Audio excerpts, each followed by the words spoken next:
Have you ever wondered about the thin line that separates freedom from control within the legal framework? Today, we delve into the crucial aspects of legal powers and rights, focusing on a specific law that outlines the powers of arrest, detainment, control, and more. First, let's clarify what we mean by key terms under this law.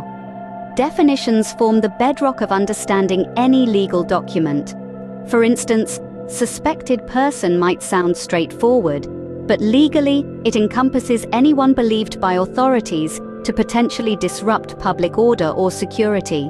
Moving on, the law grants significant powers concerning the arrest and detainment of individuals.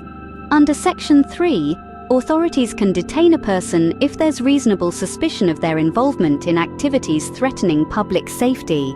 This power is pivotal, as it highlights a balance, or sometimes a tension, between individual rights and collective security. Photographing and collecting data of suspects also comes under this legal umbrella.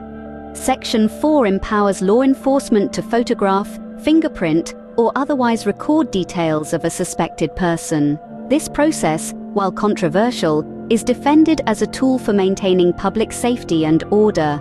Control over individuals extends further under Section 5. Authorities can impose restrictions on the movements and activities of suspects. This could mean prohibiting them from attending certain gatherings or even restricting their access to specific areas. Additionally, Section 5A explicitly prohibits armed persons from entering certain premises, tightening security measures. Lastly, we cannot overlook the power to control publications outlined in Section 6. This section allows for the regulation or prohibition of print materials deemed threatening to public peace. It's a contentious area that often sparks debates about freedom of the press versus public safety.